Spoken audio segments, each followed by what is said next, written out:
Good evening. We're going to start this evening's program. So this will be the second to last in this series, the Mahayana Lojong in 7 points. Yeah. So I'm going to start as usual with the opening recitations. The opening recitations provide the occasion for reaffirming of a resolve to achieve ultimate awakening. One aspect of this bodhicitta is to achieve this state of ultimate awakening, but for the benefit, for the purposes, for the sake of all beings, which is the other aspect of this training that we call bodhicitta. So the opening recitations are geared towards formally setting an occasion for us to recommit, for us to reaffirm our resolve for this training. So quite commonly it is said that you should do this more than once a day, several times a day. Sometimes you will come across references like 4 times a day, 6 times a day. These are recommendations for us to never forget. Like we should take up this resolve to achieve great awakening for the benefit, for the sake, for the purpose of others.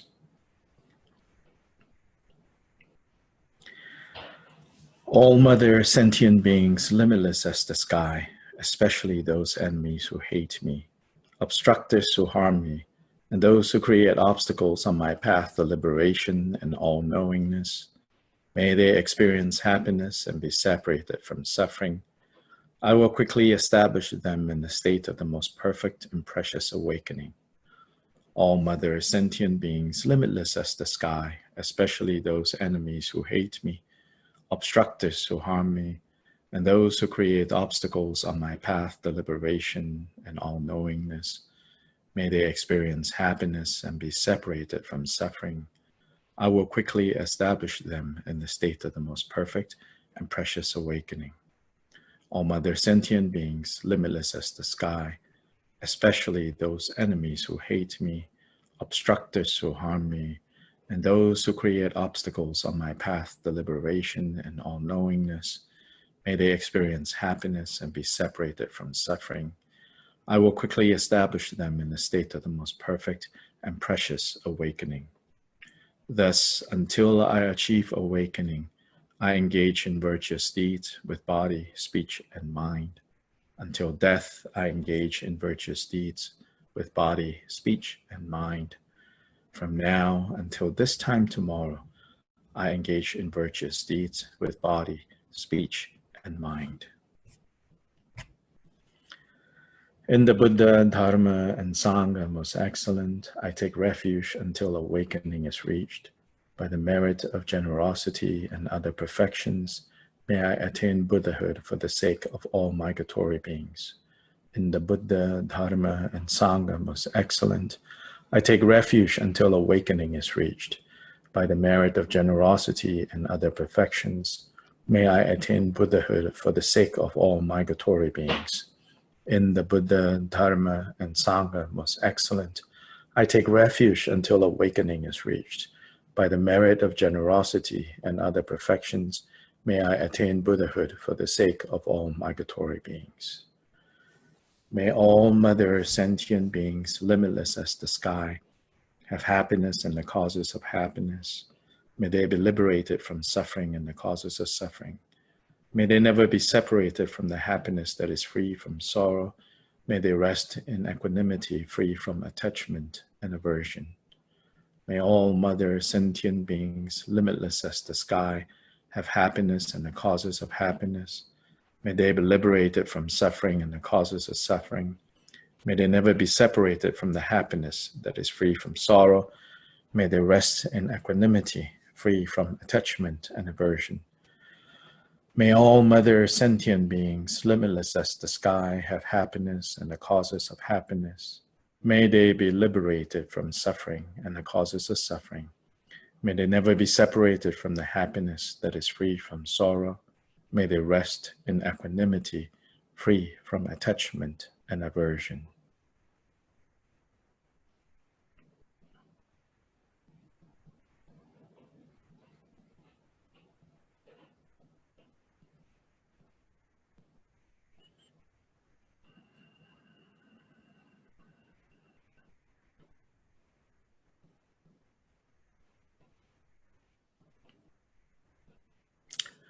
I invite you to now set aside this time, make this resolve that this is the time where some important work of self-care is necessary. This self-care, even though it begins with self-care, it is grounded in a broader vision, in a greater vision, with the understanding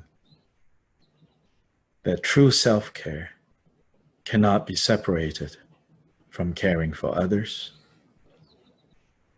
And at the same time, caring for others is meaningless if we do not know how to skillfully care for ourselves.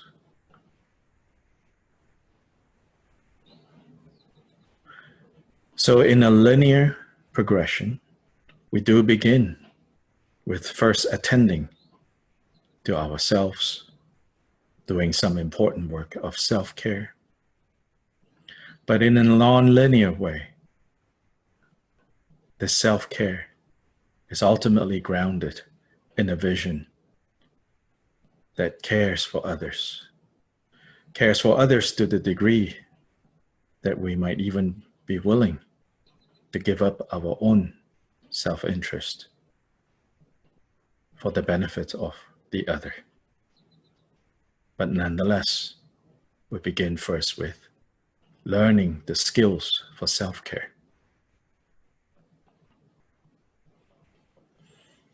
So give yourself this time, give yourself this opportunity to say no to everything else.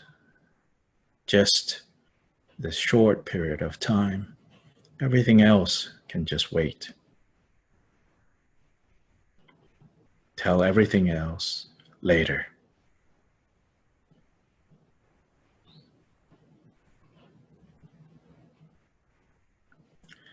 In terms of this skillful self-care, first allow both body and mind to settle into their own places. Trusting that when you get out of the way, when you drop your agendas, when you drop your ideals, when you drop your hopes and fears, and simply let body and mind settle into their own places, then body knows how to look for its own place of rest, its place of ease and relaxation. And mind knows how to find its own place of quiet, its own place of rest. And if you can do this without needing to add anything else, then simply do this. Allow body and mind to settle into their own places, to find their own quiet places, and just abide in that place.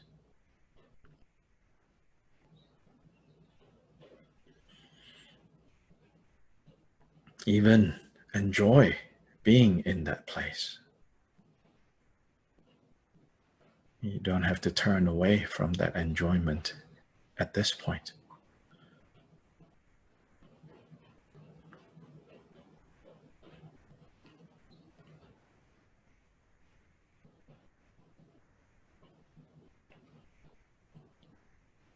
At this stage, there is nothing to do. If anything, what you're doing is just letting go of all doings. And then your body and mind can then settle comfortably, settle at ease. Lay down the stress, lay down the tensions, lay down the plans, the worries, the ambitions, the trepidations.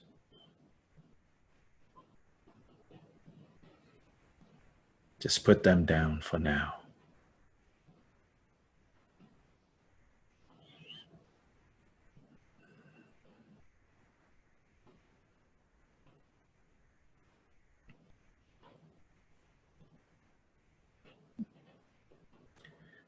Then, whenever you are ready, you can turn your attention to the felt sense, to the experience of breath, either breath coming in and out of your body, or breath arising and ceasing within your body. With the first, your attention is anchored on the nostrils, where the air comes in and goes out of your nostrils. Focus your attention there.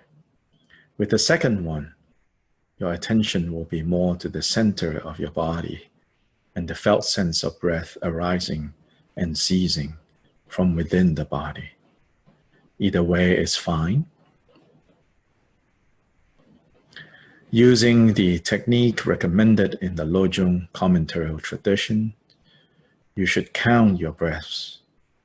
Each inhalation and exhalation you count as one count, and try to maintain this count from 1 to 21. It is entirely normal that you do not get to 21. That is just fine, no problem. But when you find that you have lost your attention to somewhere else, to something else, at whatever number it is, just simply go back to number 1 again. And patiently, attentively, again count and see if you can reach 21.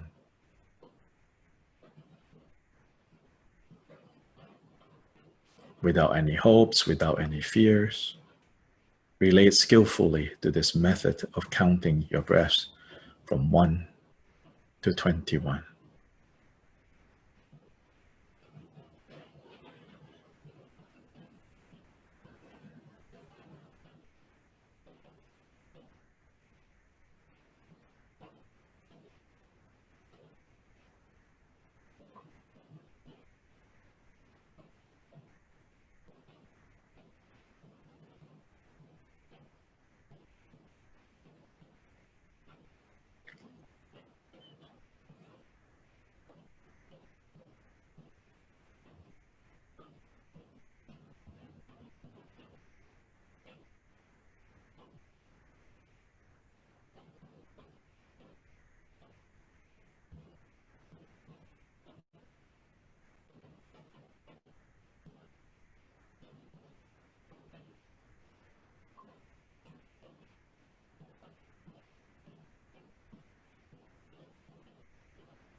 As you continue to mostly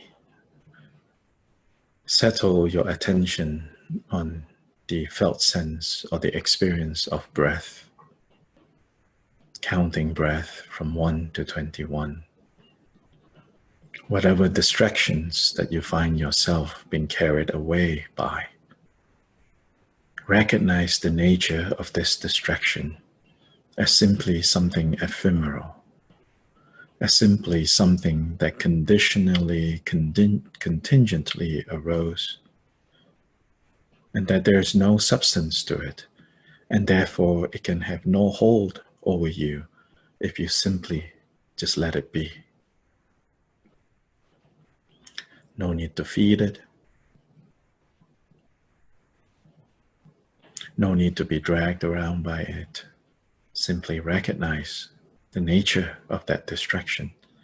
Simply recognize the nature of the thought that you have been distracted, and then just drop it and come back to your breath. Since the nature of all reality, the nature of all experiences, the nature of our minds are all just momentarily arising experiences without any owner, they come from nowhere, they abide nowhere, and they go nowhere. Just like all the experiences that arise in a dream, they are substanceless, they are essenceless. Therefore, whatever thoughts, whatever emotions, whatever feelings that arise during this time, recognize them and let go. Recognize them and let go.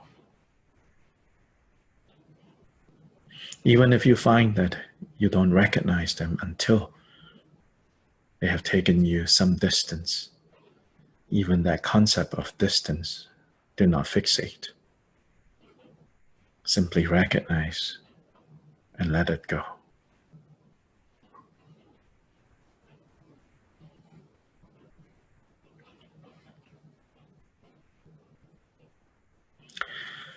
Trust that all these arising and ceasings of thoughts and emotions, whether focused or distracted, are simply the way things are, simply the way things operate.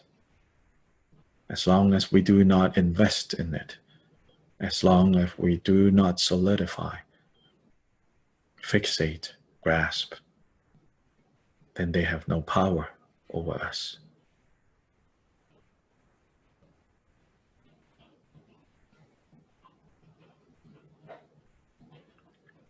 Recognize that it's just another thought. And it's the nature of our minds to produce thoughts, in fact.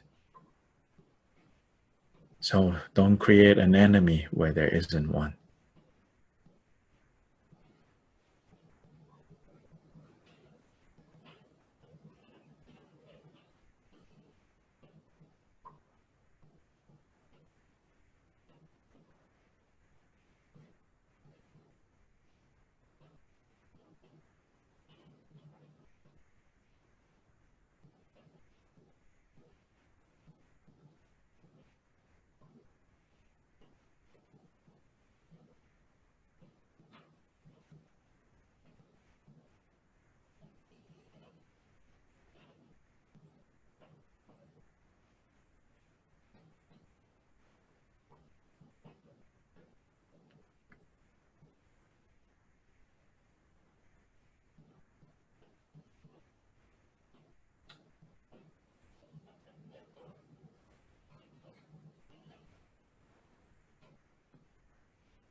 Then whenever you're ready in this great expanse, in this expansiveness that you are resting in,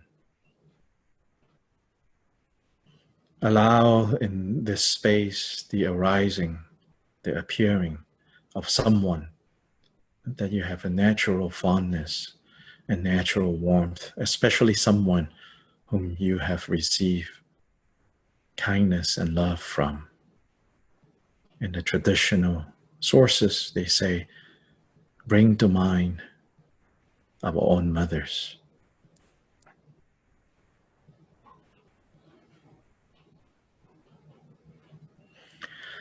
And as we bring to mind this person, again, do not concretize them. Recognize that this too is another arising. But since this arising has showered us with kindness, with love, we naturally feel this love and kindness. And then recall all the love and kindness that we have received from this person. And as we recall love and kindness and compassion, we naturally feel this warmth, this fondness, this friendliness towards this person.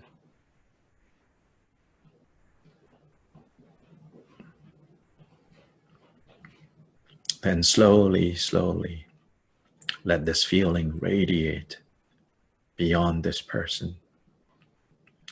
Let this feeling radiate in all directions. The wish that all beings experience happiness and the causes of happiness. Let it radiate in all directions. Let it radiate to illusorily arising beings.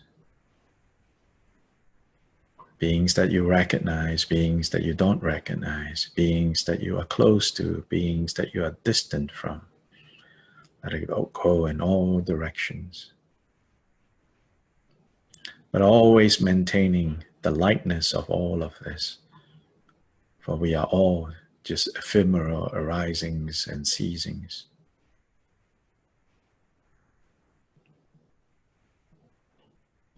But let this warmth, that like this feeling of the wish for the happiness and the well-being of all beings, and the wish for them to achieve themselves the causes of happiness and well-being.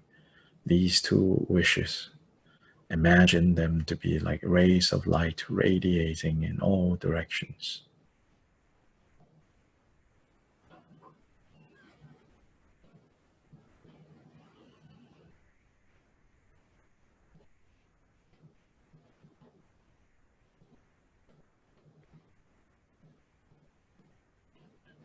The more you allow this giving, this generosity to just open up from within you, then quite naturally, quite easily, with this big generosity, this big openness, even your own suffering, you are able to accept. You are not afraid. You know that they are ephemeral experiences.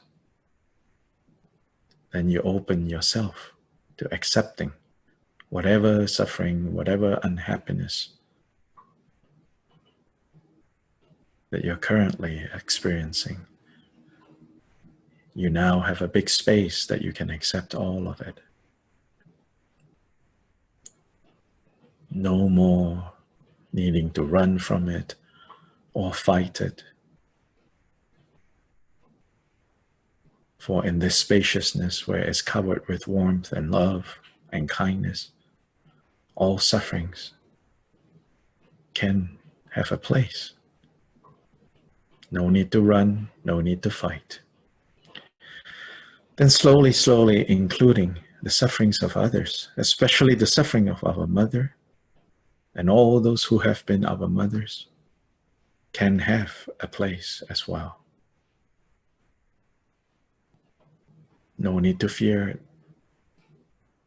No need to run away from it. No need to fight it.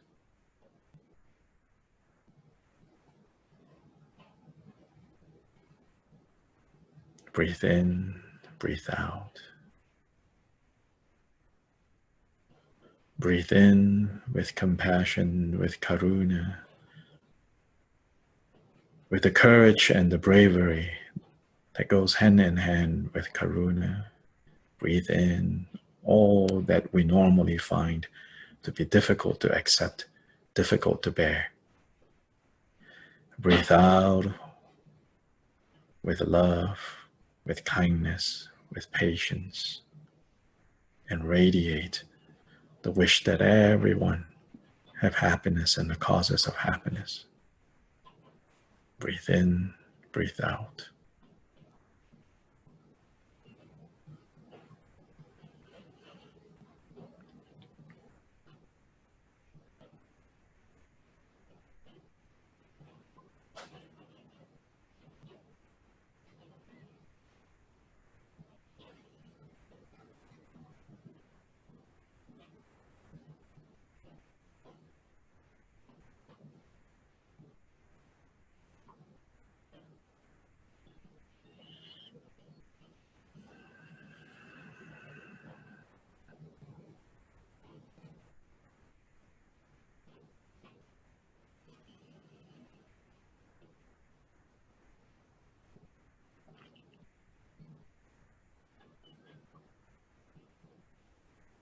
Whatever difficult that is experienced normally as difficult that arises right now, you can either focus on how they are ephemeral, they are illusory, they are temporary, and release them right there.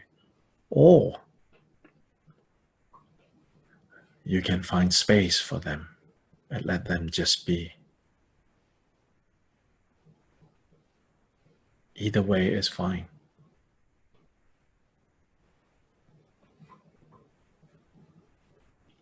If there is an experience of guilt or an experience of regret,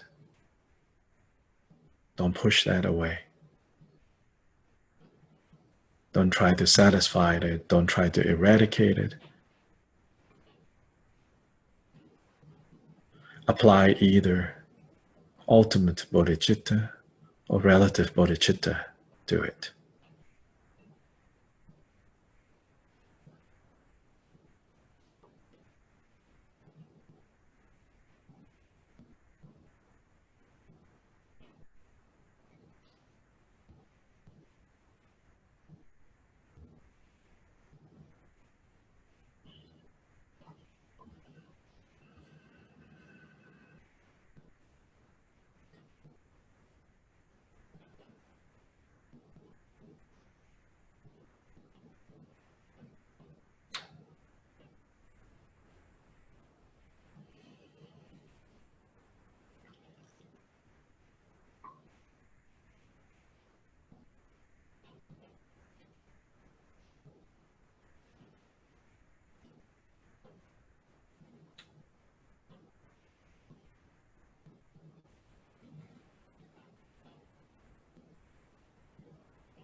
So let's take a quick break, yeah?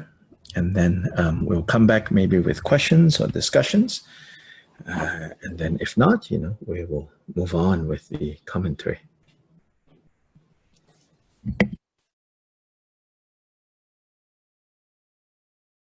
Good evening. I hope you're all doing well.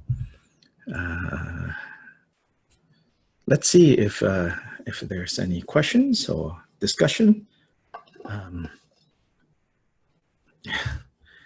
It's a little, I think, the Zoom etiquette of muting everyone has some unintended consequences, so that if we were all sitting in the same room physically I think we will be a little less quiet. Yeah. So the form of the communication can also kind of massage us into ways of behaving that we normally don't.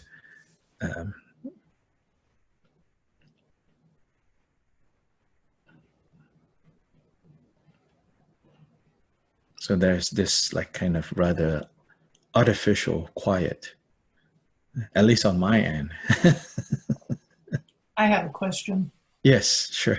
I think you said that when we were doing the Shakyamuni practice, that at the end of that, we could basically do a Lojong type practice with the breath.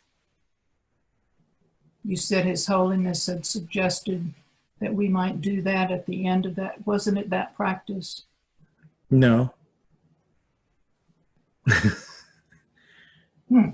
Okay. Well, I've got No. about it in notes, but yeah, no. In the notes that is in that practice, His Holiness specifically talks about mindfulness of breath in the tradition of Anapanasati, not in the Lojong tradition. okay. Can you talk a little bit about the difference, even though we've had a sort of an overview of the... It's the same object that is being used, but in Anapanasati, the direction is not really on bodhicitta, you know. In Anapanasati, it's about gaining clearer and clearer kind of awareness and understanding of the nature of body, the nature of sensations, nature of mental states, nature of phenomena. So in Lojong, we're still doing that, but with the We're doing what that? Hold on, what that? The focusing on the mind and trying to get clarity on mind. No. It's a different method. Yeah. Here in Lojong, the two trainings, two bodhicitta, right? Right. So the first one is on the wisdom aspect. The second one is on the love and compassion, and each is provided with a set of instructions. Okay. So you can't, there's no mixing of the two. It's not that there's no mixing of the two. It's more, right now when you're even not clear, don't mix. Right. Okay. When you're clear about the strength and the power and specialty of each of them, then you can mix and match. But if you're fuzzy here, fuzzy there, don't fuzzy everything up. Okay.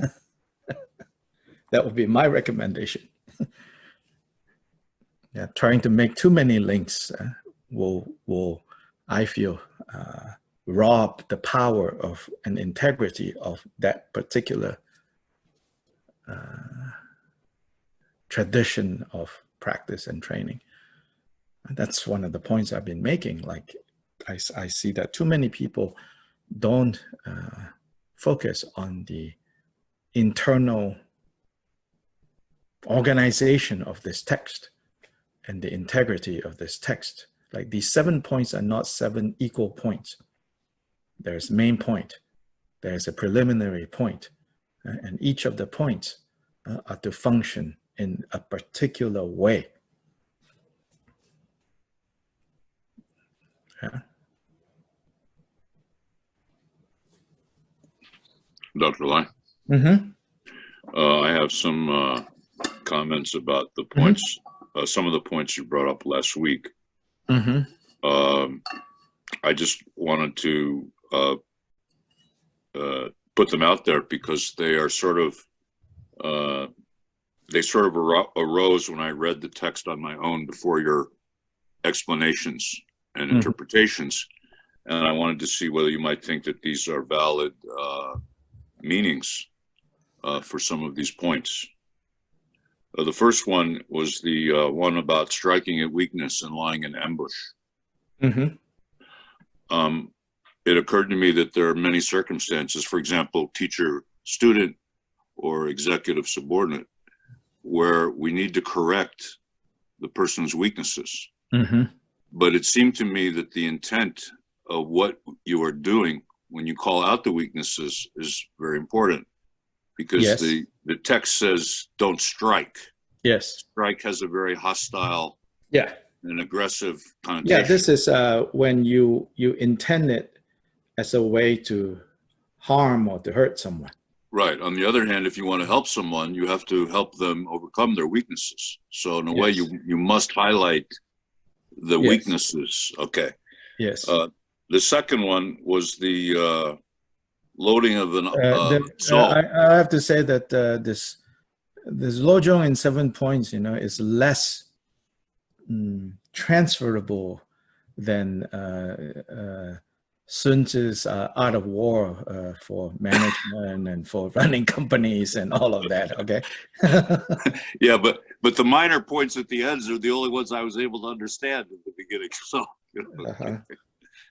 the second comment I had was the one about loading of a Zou's burden onto a cow. Yeah.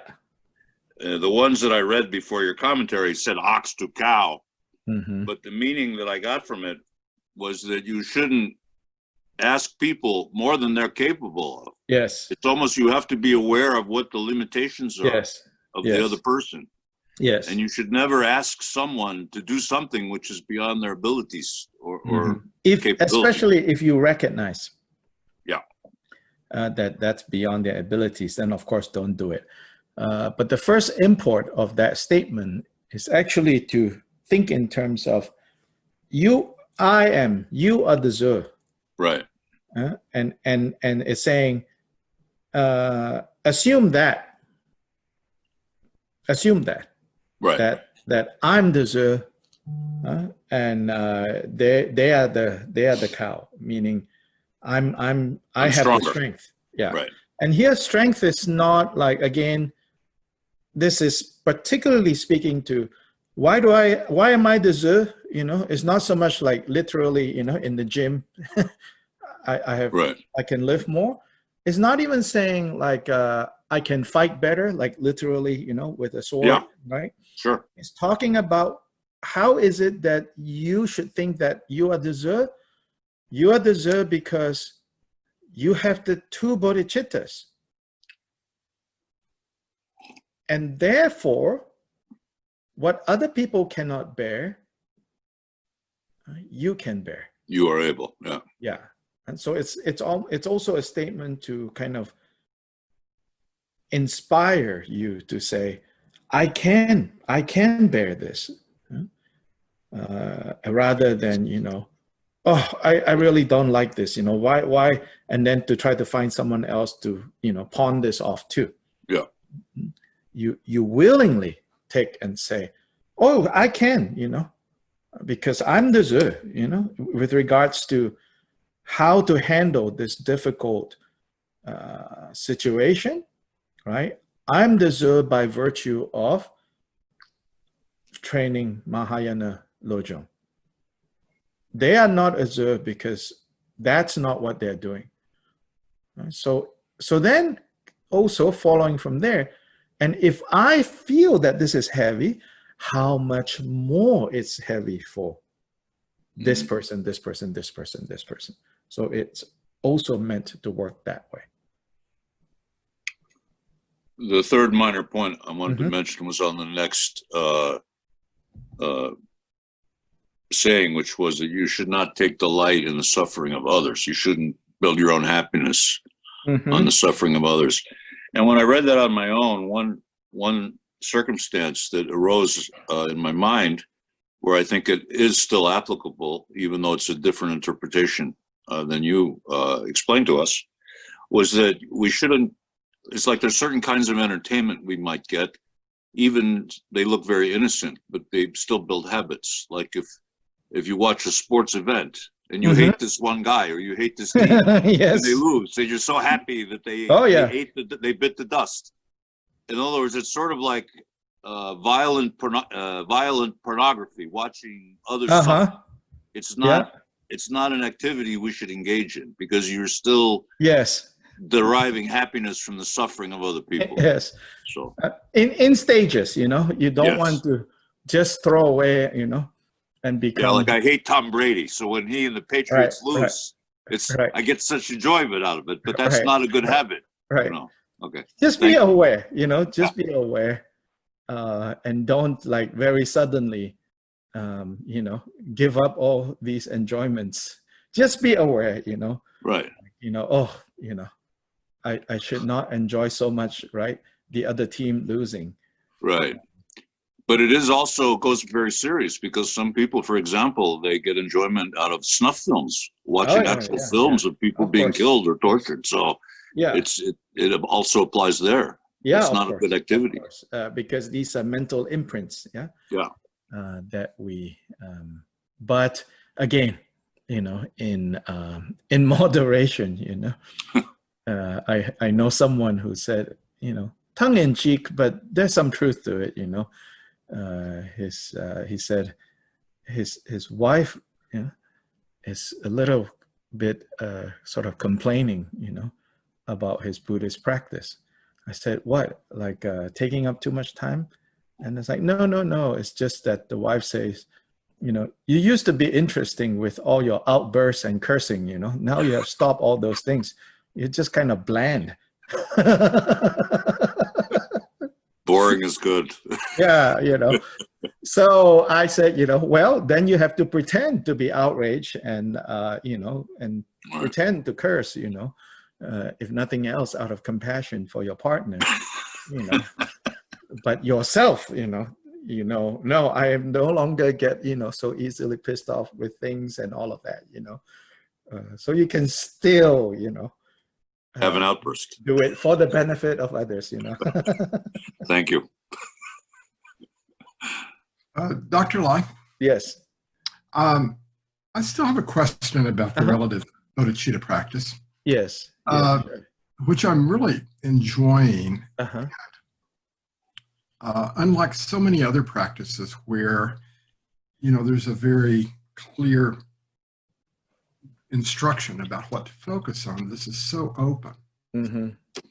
And so sometimes I'm just unclear about how do I judge whether I'm in the right place, doing it in the manner that it's intended. Because you know, so many things come up in my mind. One person comes up, and then another, and another. Sure. And is that okay to kind of just let my practice focus on a succession of people? Yeah.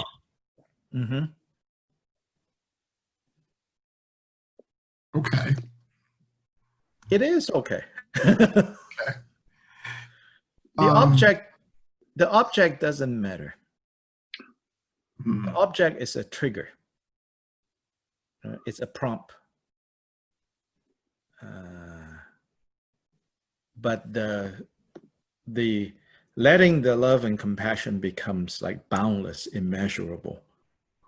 That's what's important. See. And the being able to take in all that's there. And just let it be. Right. And that take in, you know, it's not a heavy take in if you're taking it right.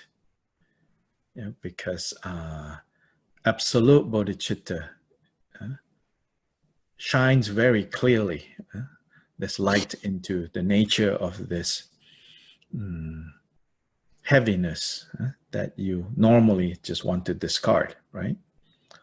But I feel and at this point, you don't even need to think about whether it's yours or it's others. It's kind of what I have fallen into is when I feel that I'm taking, I don't feel the pain, any kind of so much discomfort of taking anything in. I feel almost more the relief of the object. Yeah, then that's good. Yeah, that's good. Just in case, you know, I'm saying that if it feels heavy, then, you know, that heaviness can be dispelled by understanding more clearly, you know, like this heaviness is the result of your adding weight to it. And just stop adding weight to it and it'll be fine. Maybe go back to the absolute right. practice. Yes. Yes. Yeah. And so absolute and relative becomes seamless.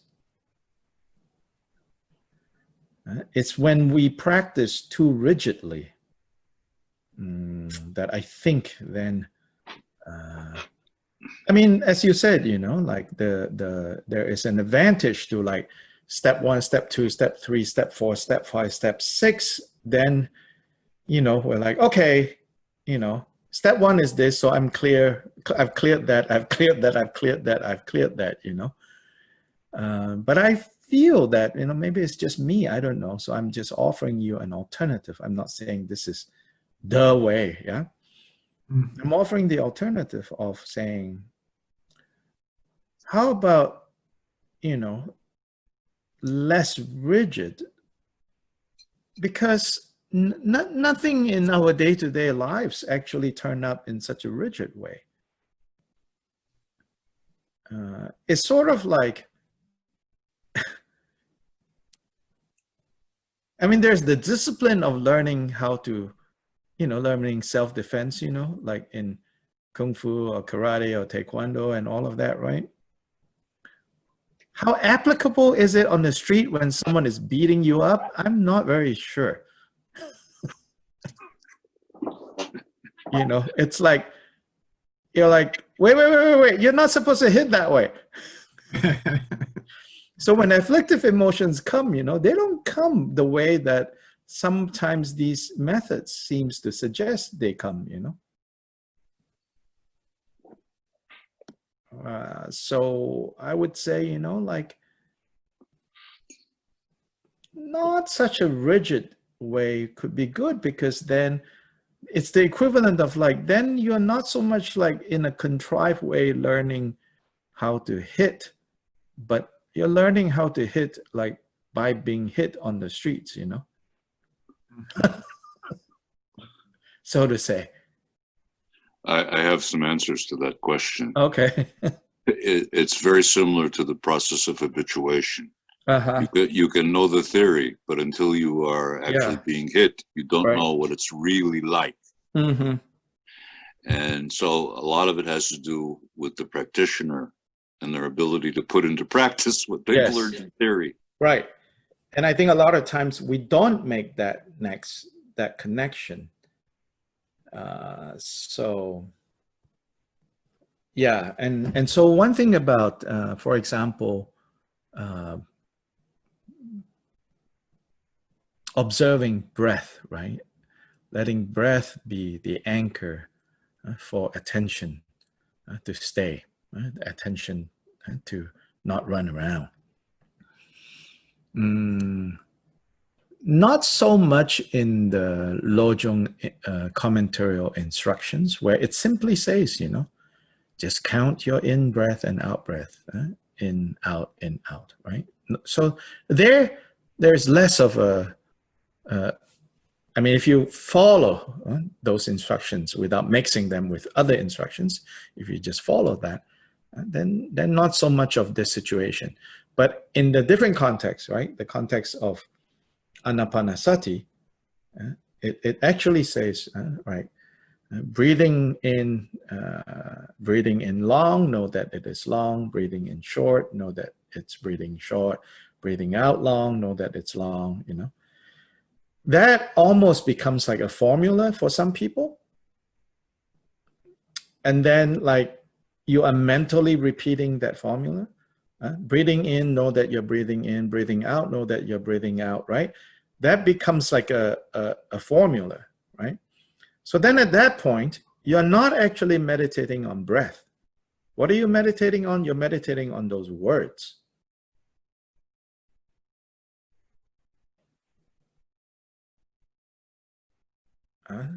That's what I find happens to me.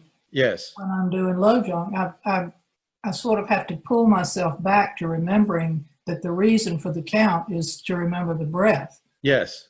And I get distracted by the numbers. Yes.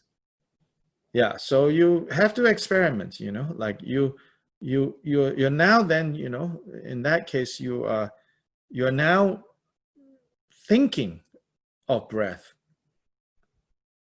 and not resting in breath. You're thinking of breath. That's why I don't find the count particularly helpful. Mm-hmm. Well, the reason why the 21 is, the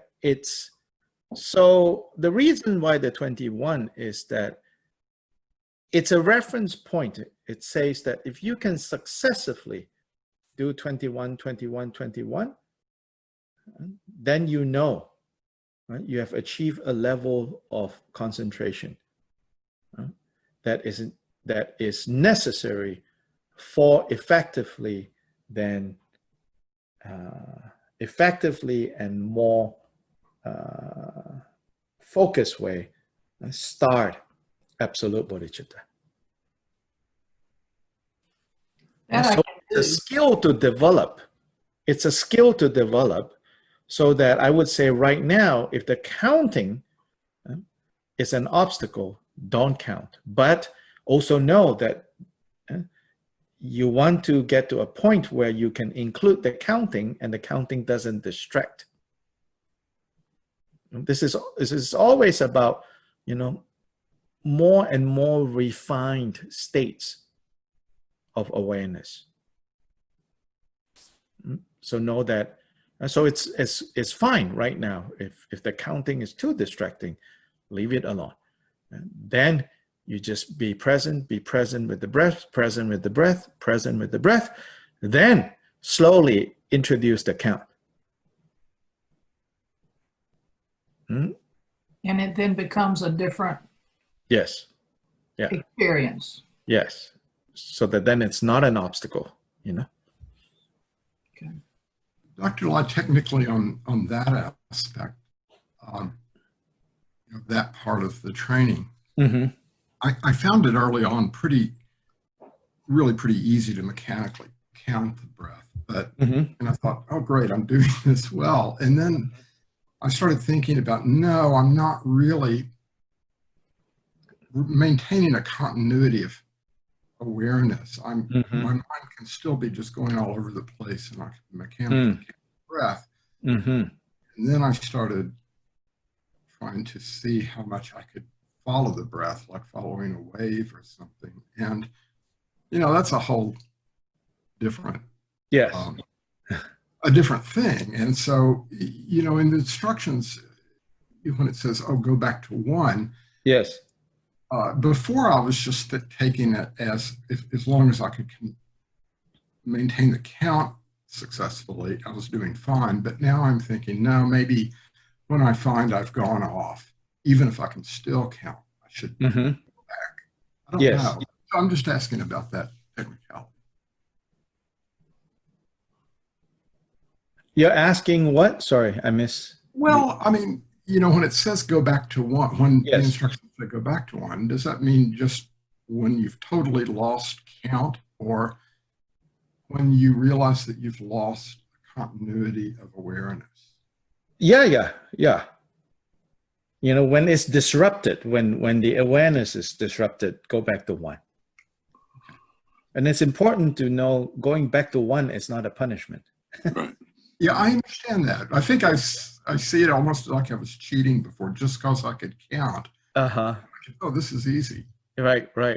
It's like so you begin to see layers and layers of experiences that you can kind of work through. Yeah. I found that sometimes and each of us have different layers. See. Yes. I found that sometimes you get to a certain number and a discursive or distractive thought starts, and you're able to maintain concentration on the count for a little bit. And sometimes you even think to yourself, can I keep going and still think of this thing? And then you get let off. Yes. This is like that, because we've been trained to short multitask. Time where you're aware that you're starting to get distracted, but you haven't lost complete concentration on the count. And then you lose. You go off. Yes. Then I have to start over. I realize I haven't maintained. And sometimes I find it's very, very difficult to maintain. And then other times you get to the number very easily and you don't have any distractions. Yes. Can I make Sure. put an idea on the table and see whether I'm sort of on track or not? It's like all these instructions: do this, don't do this, do 20 of this, 30 of that, 5 of this. It is, like going to the gym. It says, now do 30 push-ups, now do 20 minutes on the treadmill, then do blah, blah, blah, blah. And the whole idea, the overall idea, not that the individual detailed instructions are unimportant, but the overall goal is to build strength, is to build mental strength. Yes. So now, I cannot count to 21. Sometimes I count and I realize, wait, that's 8 already. So then I start over at 1. Yes. But then I realize, or I like to think that, no, that's okay. We're training and it's good. And eventually, it builds mental strength. Not that I'm anywhere close to that, but to kind of not see this as, oh, I can't do this, I'm a failure. But to see that, it's important to do these exercises. A friend of mine who was an art teacher said, you have to put in the mileage.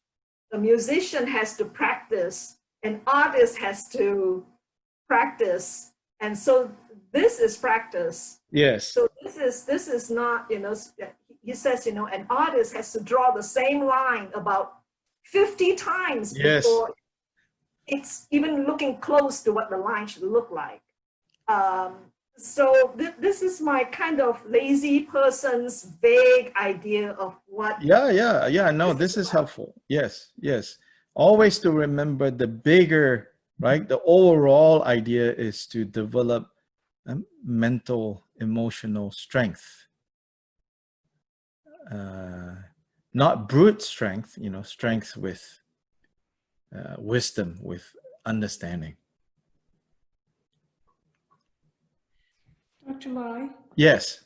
I'd like to revisit the meditation that we did earlier. There was a point after we welcomed this person who, our mother, and after we experienced the depth of their love and expanded that into the larger universe. Right. At a certain point, you said something like, you may notice that guilt or regret comes up. And I think I got fuzzy at that point. I guess I'd like, if you could, to review where the meditation went at that point, if you don't mind. I wasn't going particularly in any point. It's just to say that is related to the line in the relative bodhicitta training. It says, as a post-meditation training, in fact, right? It says, let me go for the exact word. It says, as for the progressive order of taking, start with oneself. That's the last line of that section. So basically what that means there is, so when we talk about give, we give with metta. When we take with karuna, right? Compassion, what we translate as compassion. So it says here, like, as for the order of developing this, it says you begin with yourself. And I think this is a very profound point. I think we covered last week, which is that we have to be able to first develop the strength, the courage, the ability to accept, all the uneasy, uncomfortable experiences and feelings that we carry around with us. And so in the meditation, I was just giving some prompts and say, you know, if a guilt, if some kind of guilt, you know, turns up, something that you've not been able to let go, don't relate to it as, oh, I need to get rid of this. Or, you know, I don't this feeling, you know, but give it a lot of space and know, okay, now I'm taking suffering. And why am I taking suffering? Then it's related to the Zu. It's like, well, because I can. Now, I don't know if, you know, a month later, my conditions might change and I cannot, you know. But now, you know, well, if I'm sitting here doing this meditation, I'm in a pretty good state to take that. So I don't have to fear.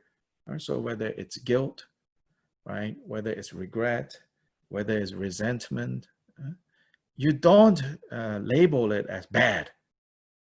Right? You let it be what it is. And just let it be what it is and say, well, yeah, I'm taking now, so I can take this, you know, because there's a lot of space here. I can take it and I can put it somewhere, but actually I can dissolve it. But don't be too eager to dissolve it. Then, you know, control comes back in. Last week I talked about. Another way of looking at all of this is to not, you know,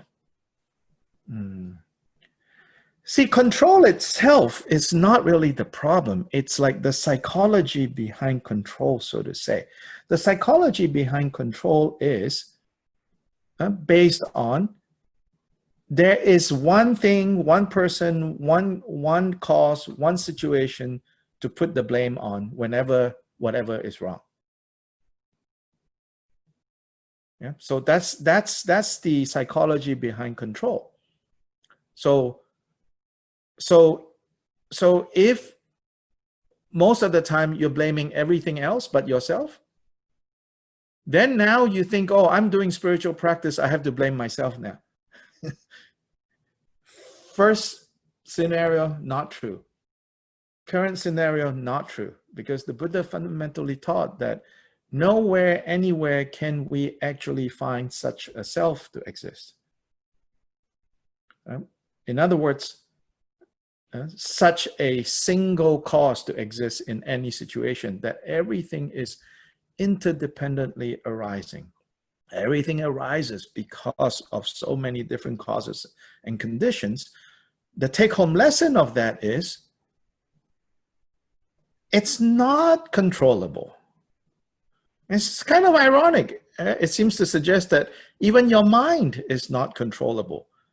Yeah, in a way, it's also true.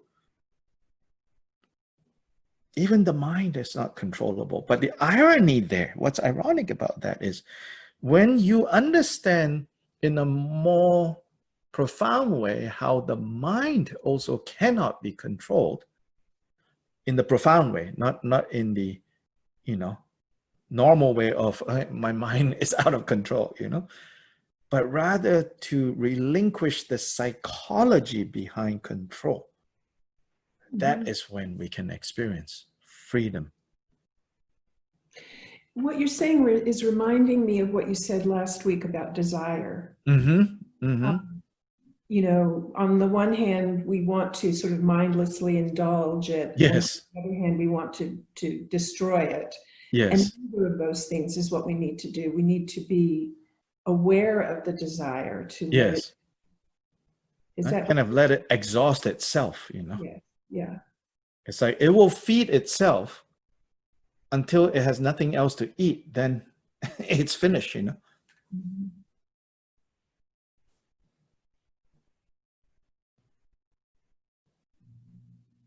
Dr. Lai, I have a quickie question. When you've given us, you know, some alternatives instead of, you know, for visualizing your mother, you know, as the source of somebody who's been really, really kind to you, you could do somebody else. And, you know, I've wondered with that one, is an animal, you know, permissible, so to speak? Yeah, A pet or something, you know, we have sure, like a very strong feeling of love, sure. or is that fine to Yeah, yeah, yeah. on? Yes, yes. And another question I had, and again, I think it's another quickie. Um, you mentioned, this was maybe 3 or 4 teachings ago, and you talked about how, you know, it was on the shoulds and shouldn'ts, and I think these are the shouldn'ts. And, you know, that we don't want to be born again Lojong practitioners and, you know, try to, and along those lines, you know, if when we're with, the situation came up where I have a Sangha that I meet with in the mornings and we do opening prayers together and a reading. And then there's often some conversation after. And, you know, we were starting to go to kind of a negative place. And I didn't think we should be, and especially as, you know, Dharma practitioners, this isn't, you know, what we've kind of pledged to do. In that kind of situation, again, this is a little different because you're with Sangha, you know, is it, you know, do you think it's okay to kind of remind, hey, you know, we're not, you know, practicing bodhicitta here, you know, let's catch ourselves and, you know, try to maybe change the subject, or even in that type of situation, you know, do we just, you know, like ourselves, maybe just, you know, remember ourselves, maybe not participate, or Right. Yeah, it depends on how much skill we have developed to handle situations like that. so it's just You going to know, depend on the situation. yeah, it depends on how much skill we have, you know, Mhm. in handling situations like that.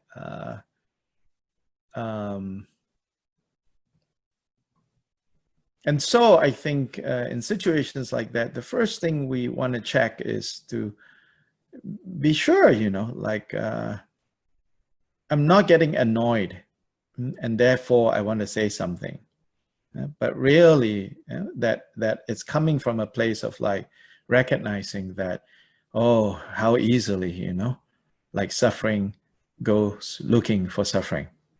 Like produces like. That's basically a basic principle of how karma works.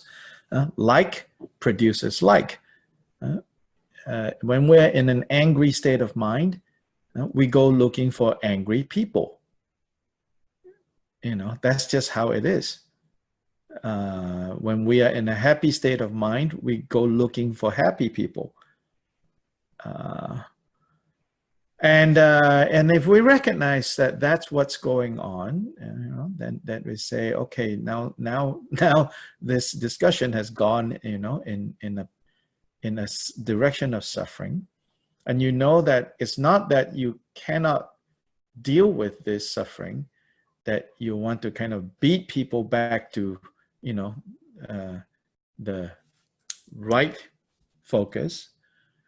Then, you know, if you have the skill, you know, to kind of communicate that, you know, and say, I think let's maybe, you know, this particular direction we are quite, you know, familiar with already. So maybe we don't need to go further here, you know, something like that. Yeah. And rather, in my experience, this is also subjective, you know, I don't think there's a, you know, a one way. But I find that if we use less technical vocabulary, then people are less defensive, especially among Sangha. If we start throwing around, not that we are throwing, but it's perceived like that. You see, that's the thing. It can be perceived as, oh, you know, you are just showing off what you know, you know. So the less technical terms in situations like that, I think it might be more effectively heard, like, oh yeah, we are going down this particular rabbit hole that is just filled with snakes. You know, let's not go any further there, you know.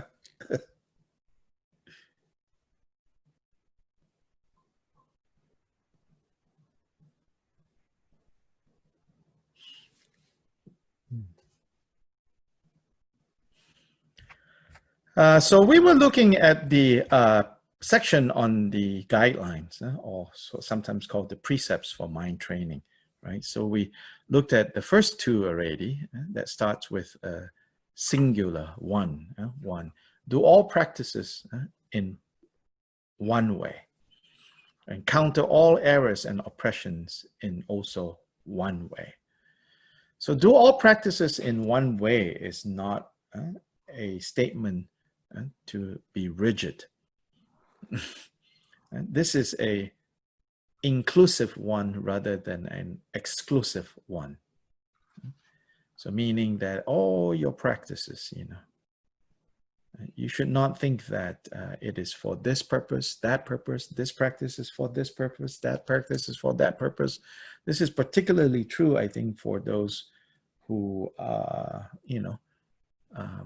involved in more explicit kind of Tibetan Buddhist practice. And there are so many deity principles, this is the healing Buddha, and this is the wisdom Buddha, this is the compassion Buddha. And we sometimes run the danger of like thinking, oh, this is for this is for that, that is for that, that is for that, that is for that, that is for that. Yes, on some level, it is said that, particular karmic reasons, we connect better with this for this purpose and that for that purpose. But from the Lojong perspective, all of it has to be for the purpose of bodhicitta. And if we are not doing them for purpose of bodhicitta, then in the commitment section, the earlier sections, then what we are doing is the second to last statement there, don't turn gods into demons. Then in some ways we have turned these deities, for example, into demons. Demons in what sense? Demons in the sense that, they are turned into like problem solvers, like the president's problem solver, a dirty thing that you need done, you go get them to do it for you, you can easily turn like these practices into, something like that. And again, then it turns samsaric, right? So it's saying here, all your spiritual practice, if it is not for the purpose of bodhicitta, both ultimate and relative, then it's become something else. And then counter all errors and oppression. So again, if you're thinking, like, am I going the right direction or not? Then, well, if you have someone to discuss with, whether a fellow practitioner that you have a good relationship, that you trust, or a teacher, good. If not, then try to remember, like, well, as sort of, I think May suggested, remember, like, you go to the gym and they'll tell you, 20 minutes on the treadmill and, 30 of these and, 5-pound dumbbells, how many, all of that. Yeah. You do them, but then if you forget that the bigger point is to increasingly develop strength, right? Then you can kind of get lost. Then you don't know how to correct when you have sidetracked or when you have become trapped in some place. To be trapped is to be stuck, either stuck or sidetracked. So counter all of this in a singular way, as in use a singular yardstick, which is bodhicitta, and use that to help you see.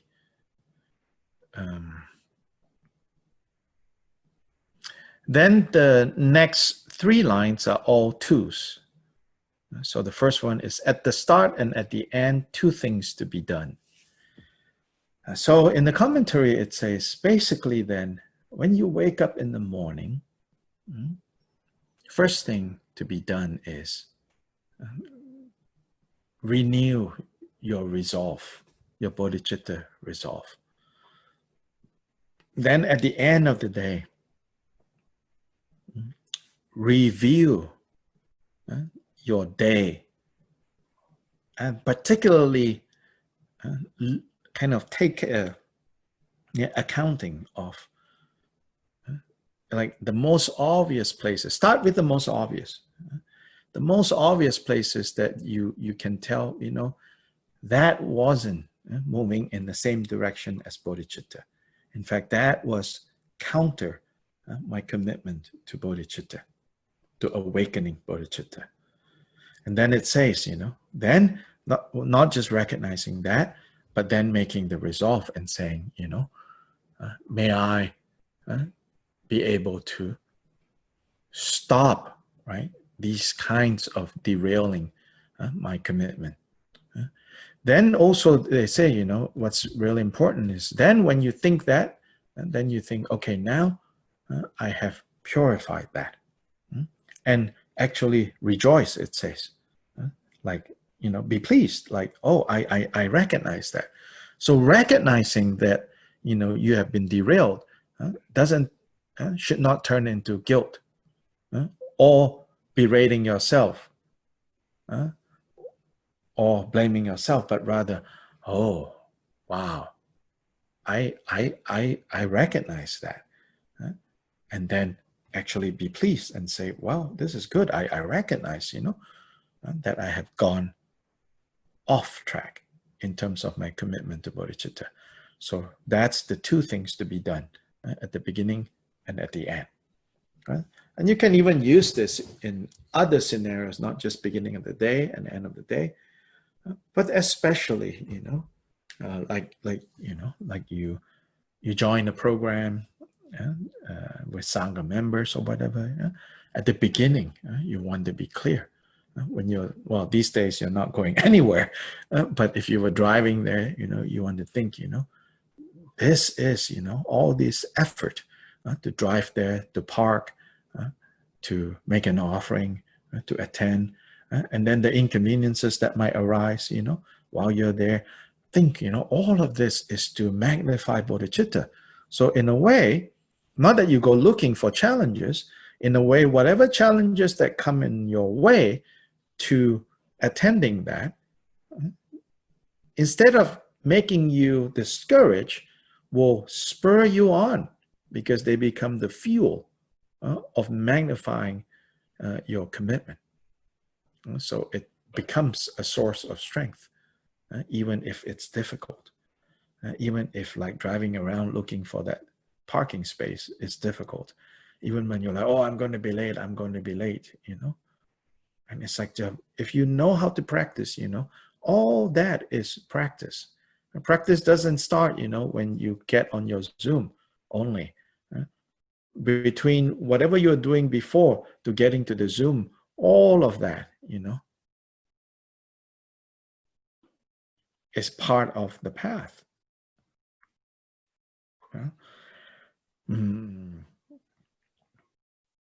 Whichever of the two occurs, bear it. One is, so bear it, as in bear it, as they say, you know, with grace. Bear it gracefully. Yeah. So even though it's not in the Tibetan, you know, I think it's very good to say, whichever of the two occurs, bear it with grace. What are the two? Things that you celebrate and things that you mourn. Bear both with grace. When good things happen, you know, don't flaunt it around. And don't get carried away by how well it has gone. Neither is it saying like, you know, numb your feelings and pretend that you're not happy. You can be happy, but don't flaunt it. Don't get carried away when things are going well. Then likewise, when things are going bad, don't get discouraged. Don't get stuck. Yeah, don't get derailed. Bear it with grace. And know that, well, this is, you know, this is also interdependently arising. So both good and bad scenario situations interdependently arising. And interdependently arising means it's also fragile. Yeah, if you know which stone to pull out, the wall can collapse. Trick is not knowing which stone to pull and think that you have to demolish the whole wall. You don't really need to demolish the whole wall. You just need to breach, its integrity of the sufferings that turn up. Then it will fall apart a lot easier. Yeah? But it's when we think of it as so concrete, right? That then, we think it's impossible. Then we become stuck. Yeah.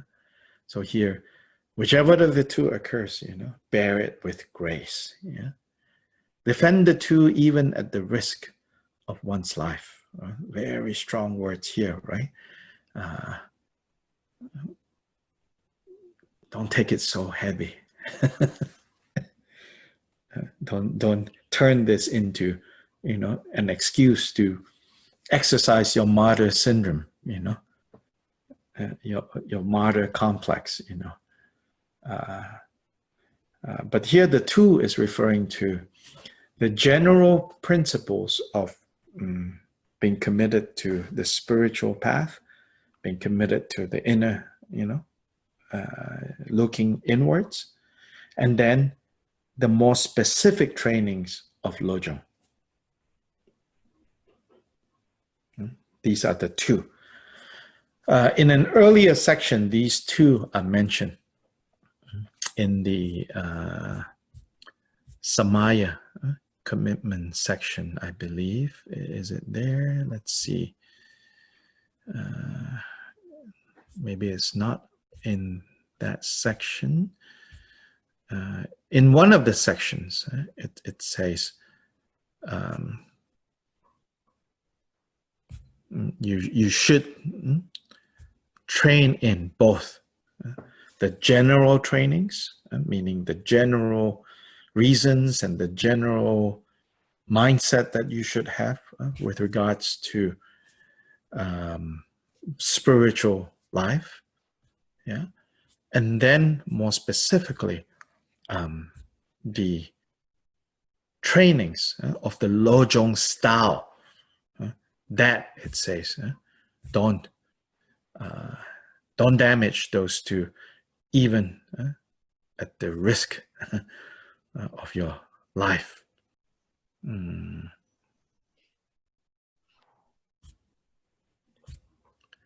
Yes, then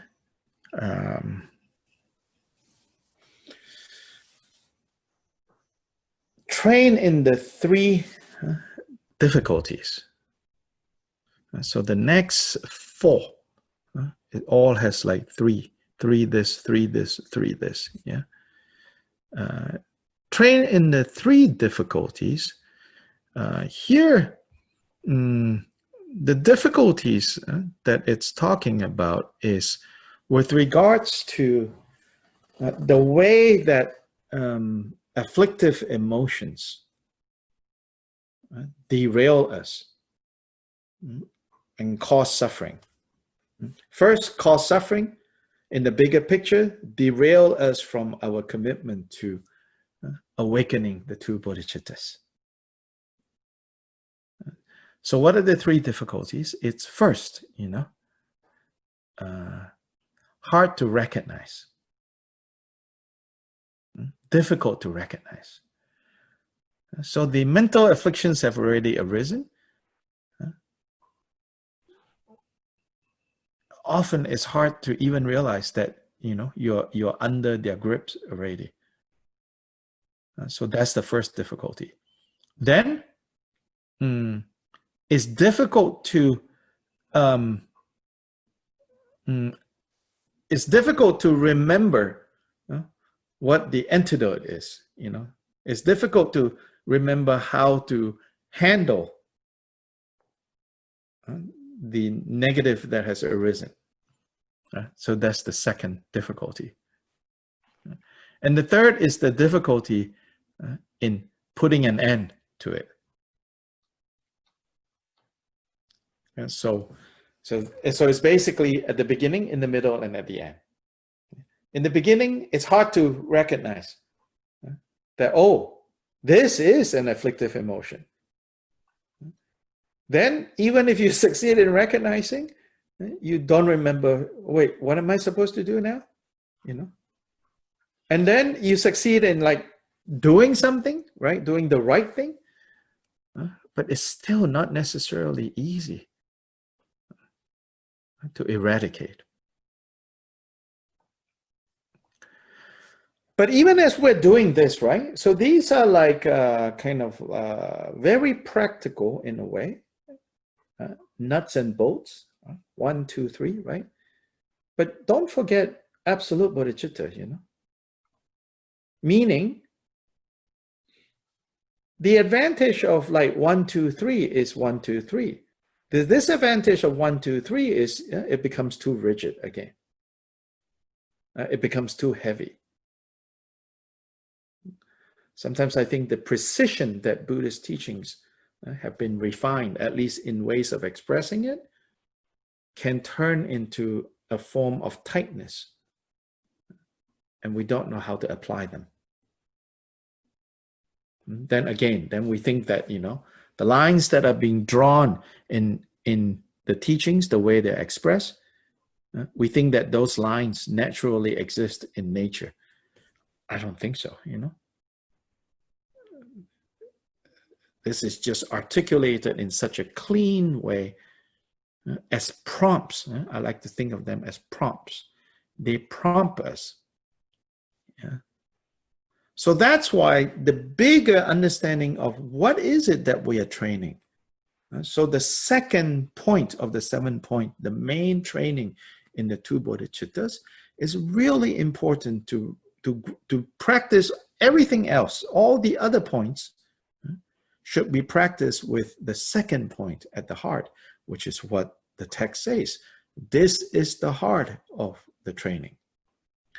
Because when we train in the second point, and always remember the second point, the contents of the second point, then all these other guidelines and commitments will not turn into the causes for suffering.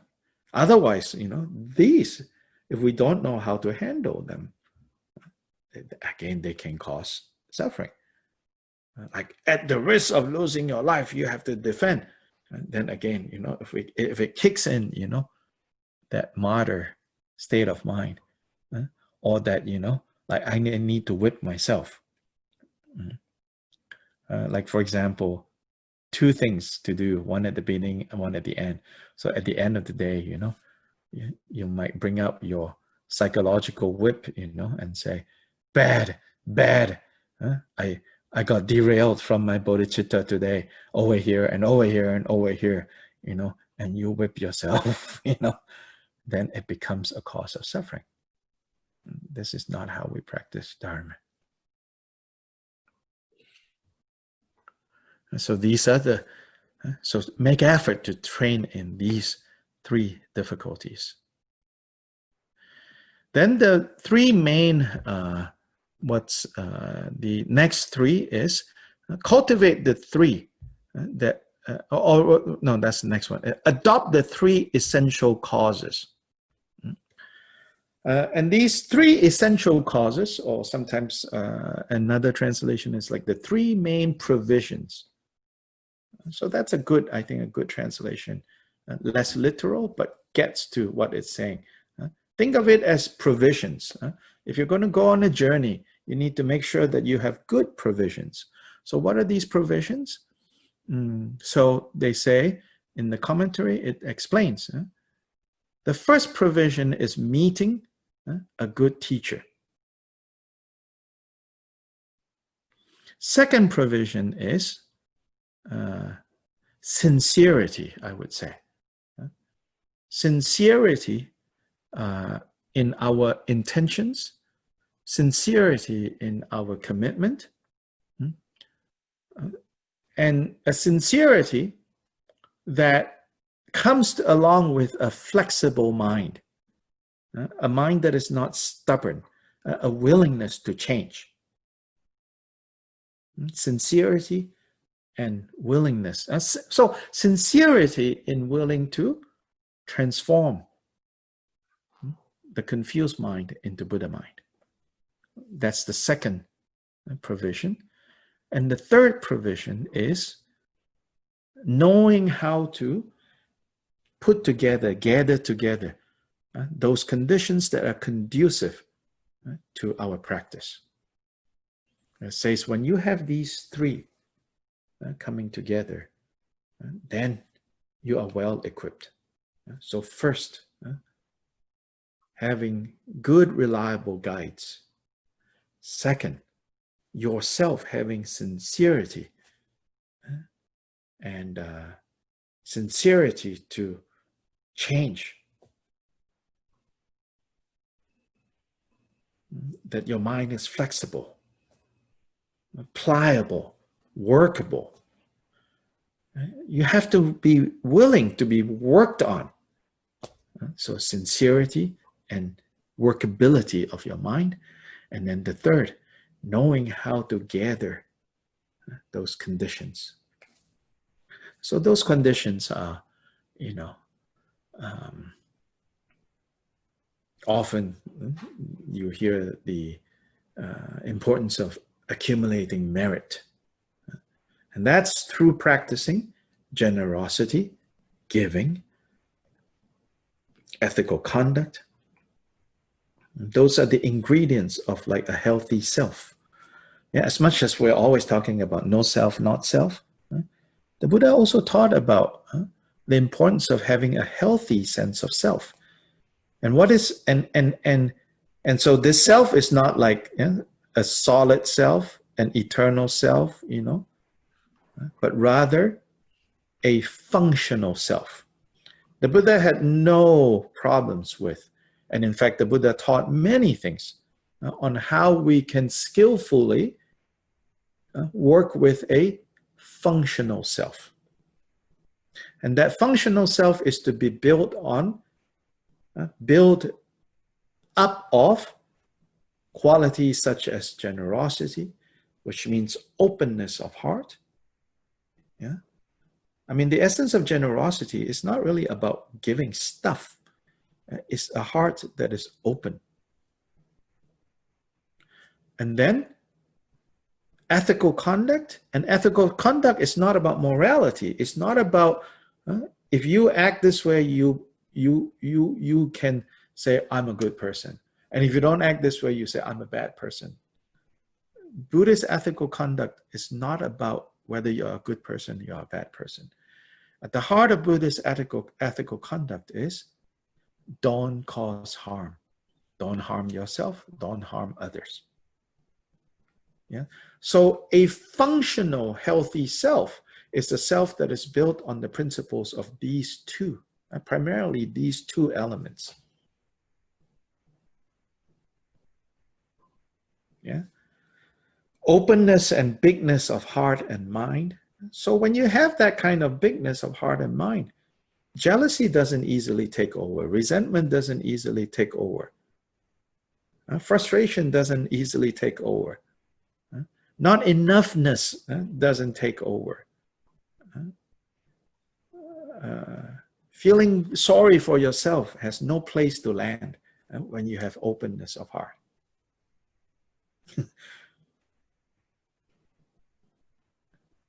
And then knowing that, I'm doing my best not to cause harm to myself or others, to the best of my ability. Even if in some ways, just the fact that I exist, it's some sort of harm to someone else.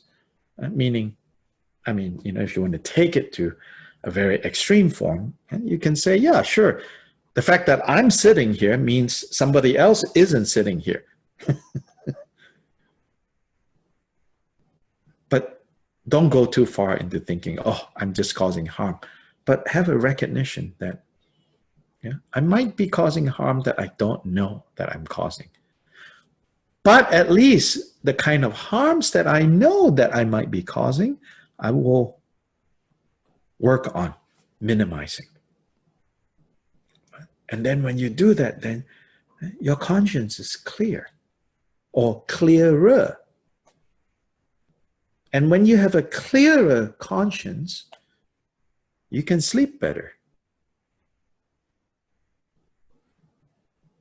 When you can sleep better, you'll wake up happier. No question about that. Yeah.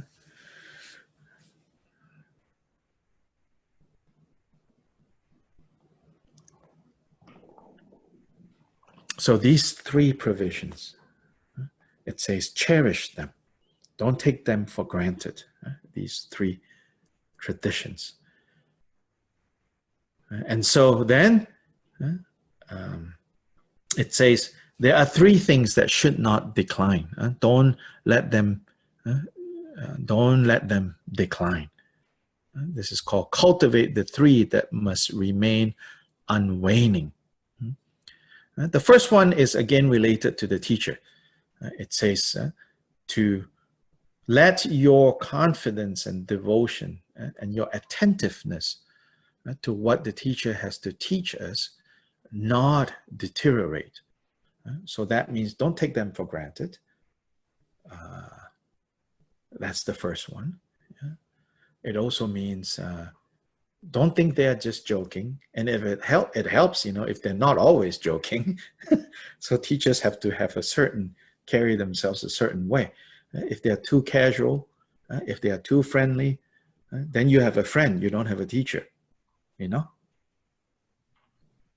But as well, if they are too harsh, then you have a punisher, you don't have a teacher, also doesn't work, But with regards to how we have to remember the teacher, don't take them for granted. And then also don't use them like, they are your personal, your emotional slave. Meaning whatever you don't like, you don't want, you hope they will take care of it, they'll do it for you. No, not like that. But so don't let your kind of relationship in terms of looking for guidance towards the teacher, don't let that deteriorate. So that's the first. Then don't let your devotion to the Lojong trainings deteriorate. That's the second. And then the third is don't let the precepts and the commitments that we are going through here, don't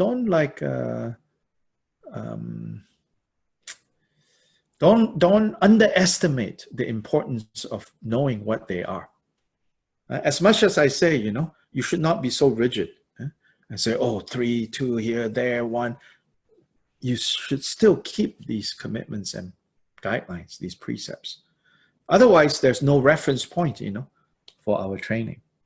And so it's always a balance between very clear 1, 2, 3, 4, 5 on the one hand, and a more spacious approach on the other hand. These two have to be brought together in balance. It can fall out of balance. So again, it's not like once it's balanced, it will be always balanced. You always need to fine tune. So again, flexibility is important. Awareness is important. Being mindful of why and how, that's important.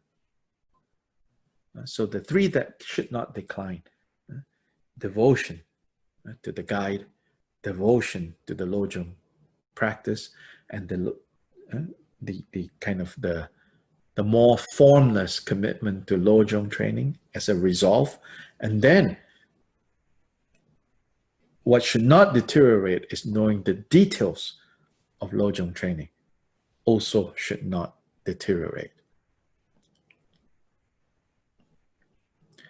The last three, it says, keep the three inseparable. These three is talking about the three dimensions of our being, meaning mental, emotional actions, physical actions, and verbal actions. they should never be separated from virtue. That which is good, that which is beneficial. They should never be separated from. And it even says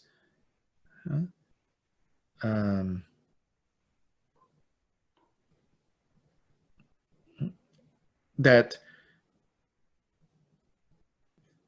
in some ways, you could say that this is the essence of what the Buddha taught. That our actions, either mental, emotional, what we think, what we feel, what we do, what we say, they should not be separate from virtue. I mean, there's a lot more kind of fancy philosophical statements about the special things that the Buddha taught, but all of those things, in the end, why did he teach them? So that our actions of body, speech, and mind can become beneficial. Really, that's what it is about, Because where does suffering come from? Suffering is the result of negative karma. Freedom from suffering comes from a result of positive, skillful actions, karma. So keep the three dimensions of your being inseparable from that which is good, that which is productive of happiness.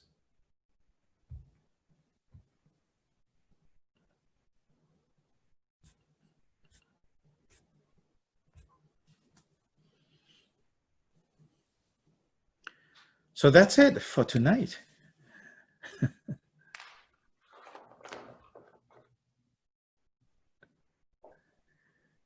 Yeah, so next week we probably can finish. I mean, we can talk forever to no end as well, But we should kind of have an end date. So next Thursday is the end date. And then at some point, some other series will start. Some of you might like to join or not.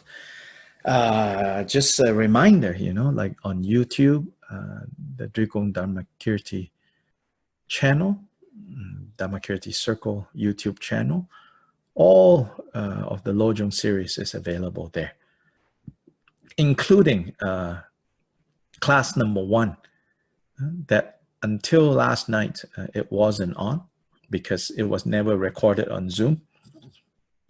It was only on Facebook. But one of our Dharma friends with skill, with the know-how, was able to download the video from Facebook and then put it over to YouTube. So the whole series is there. 1 to, like today, 15, and then next week, 16. So anytime you can go back and listen to them, or you can suggest to friends or other people that I feel like, if they're curious, like, what is this Buddhism thing? I would say, like this series is pretty good, at least a few talks from the beginning. Then they get some idea what you're doing.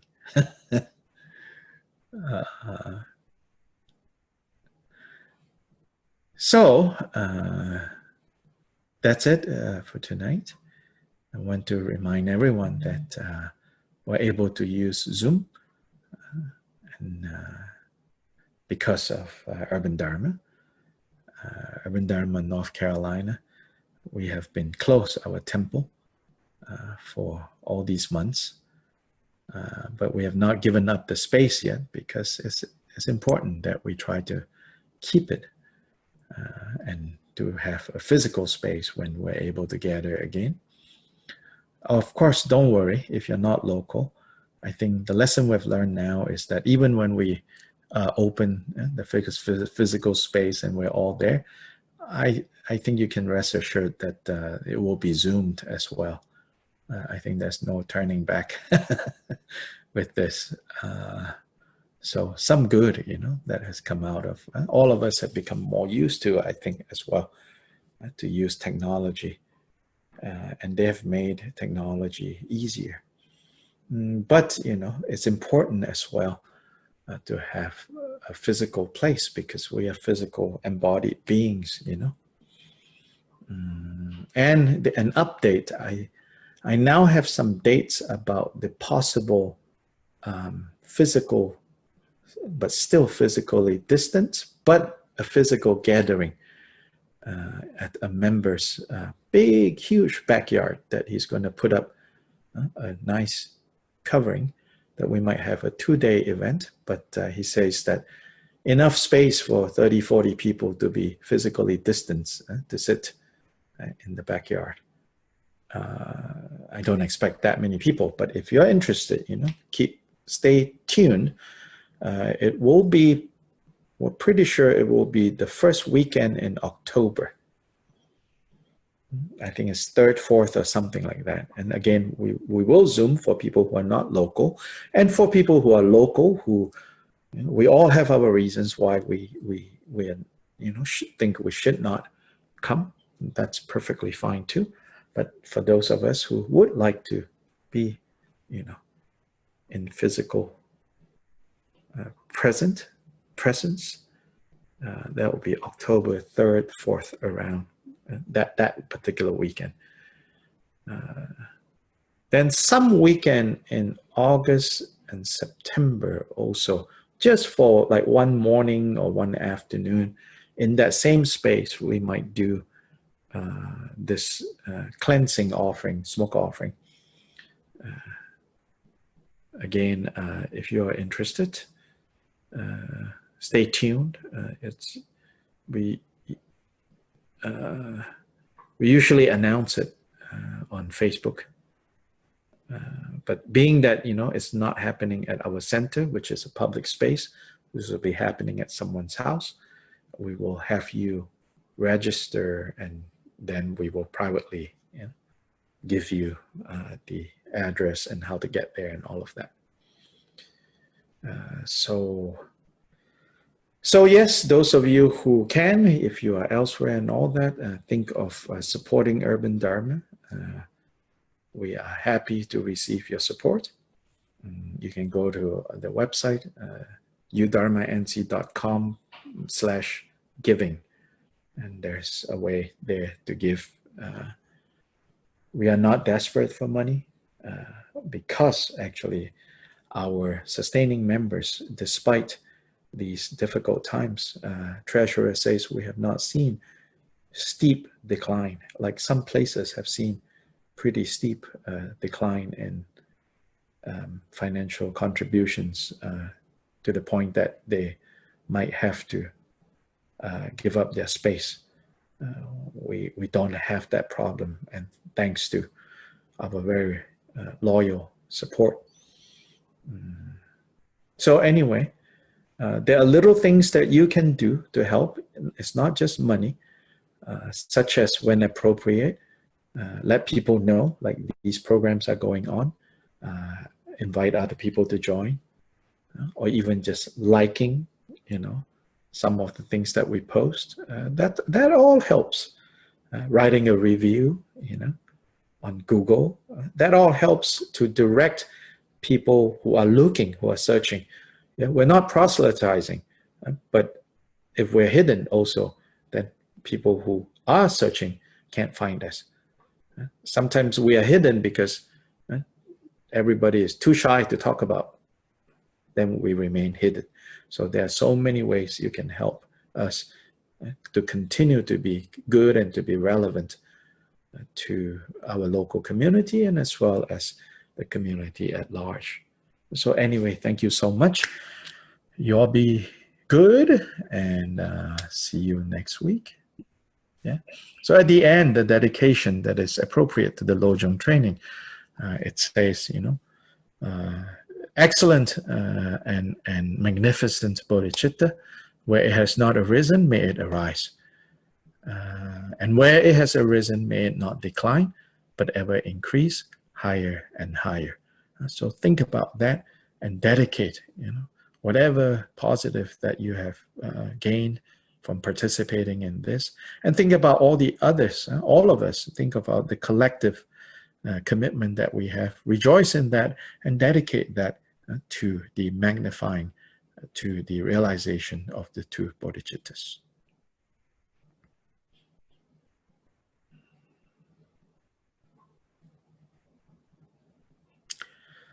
Okay, you all have a good night. I have a next program. I have a next program that's starting soon. So, ta-da! Thank you.